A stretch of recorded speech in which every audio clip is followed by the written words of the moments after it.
Encryption এবং decryption করার জন্য কমিটি মেম্বার তৈরি করতে চাইলে ক্রিয়েট লিংকে ক্লিক করতে হবে। কমিটি মেম্বার সিলেক্ট করে সাবমিট বাটনে ক্লিক করতে হবে।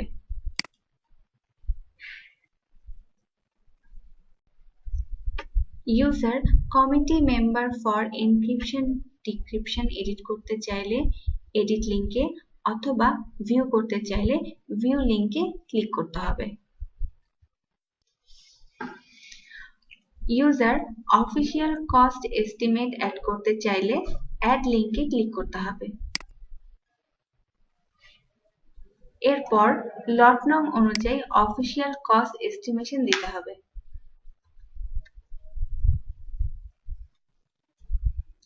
অফিসিয়াল কস্ট এস্টিমেশন ভ্যালু দেওয়া হয়ে গেলে সাবমিট বাটনে ক্লিক করতে হবে।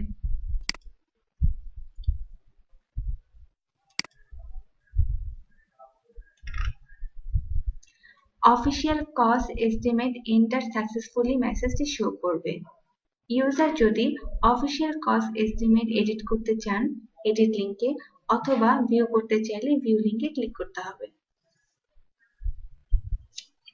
টেন্ডারের নোটিশ এবং ডকুমেন্টের সকল কাজ সম্পন্ন হয়ে যাবার পর পি ইউজারকে নোটিশ এবং ডকুমেন্টের অনুমোদনের জন্য নোটিশের ওয়ার্কফ্লোর ক্রিয়েট লিংকে ক্লিক করতে হবে।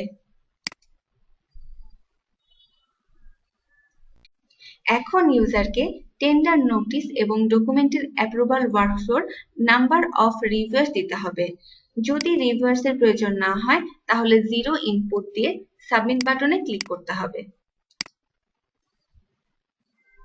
এরপর ওয়ার্কফ্লোর ইনিশিয়েটর এবং অ্যাপ্রুভালের প্রকিউরমেন্ট রোল সিলেক্ট করতে হবে।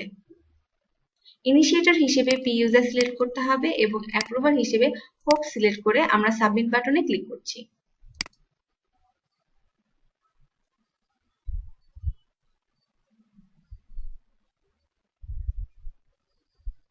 এরপর ওয়ার্কফ্লোটি এডিট করতে চাইলে এডিট লিংকে, ভিউ করতে চাইলে ভিউ লিংকে এবং যদি ওয়ার্কফ্লোটি প্রসেস করার প্রয়োজন হয় প্রসেস ফাইল ইন ওয়ার্কফ্লোতে ক্লিক করতে হবে।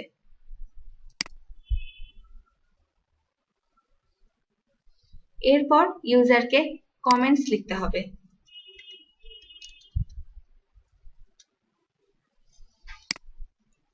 এবং অ্যাকশন ড্রপডাউন থেকে ফরওয়ার্ড অপশনটি সিলেক্ট করতে হবে। সকল তথ্য চেক করে ইউজারকে সাবমিট বাটনে ক্লিক করতে হবে।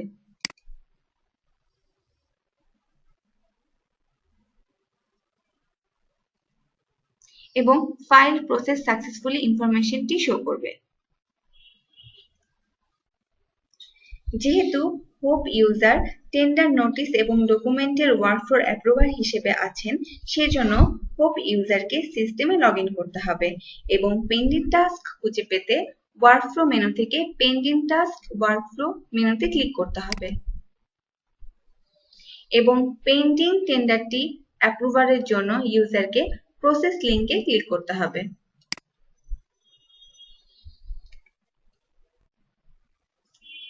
টেন্ডার নোটিশ এবং ডকুমেন্ট অ্যাপ্রুভাল ওয়ার্কফ্লোর জন্য প্রথমে ইউজারকে টেন্ডারটি নোটিশ দেখার জন্য ভিউ টেন্ডার প্রপোজাল নোটিশ লিংকে ক্লিক করতে হবে। ভিউ নোটিশ ডিটেইলসে ইউজার নোটিশের সকল ইনফরমেশন দেখতে পারবে। এরপর ইউজার টেন্ডার অথবা প্রপোজালের ডকুমেন্ট ইনফরমেশন দেখার জন্য ভিউ টেন্ডার প্রপোজাল ডকুমেন্ট লিংকে ক্লিক করবে এবং ডকুমেন্ট রিলেটেড সকল ইনফরমেশন দেখতে পারবে।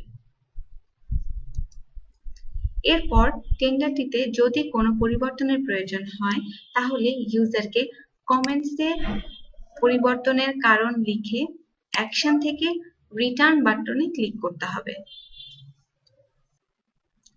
এরপর যদি কোনো কারণে ইউজার টেন্ডারটি রিজেক্ট করতে চান তাহলে কমেন্ট অপশনে রিজেক্টের কারণ লিখে অ্যাকশন অপশন থেকে রিজেক্ট সিলেক্ট করতে হবে।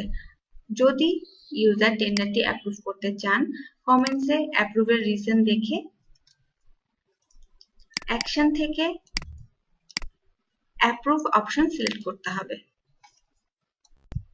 সকল তথ্য সঠিকভাবে দেওয়া হয়ে গেলে ইউজারকে সাবমিট বাটনে ক্লিক করতে হবে এবং সাবমিট বাটনে ক্লিক করার পর টেন্ডারটি অটোমেটিক্যালি সিস্টেমে পাবলিশ হয়ে যাবে। টেন্ডারটি পাবলিশ হওয়া না পর্যন্ত কোনো রকম ব্রাউজারে ব্যাক বাটন অথবা ক্লোজ বাটনে ক্লিক করা যাবে না।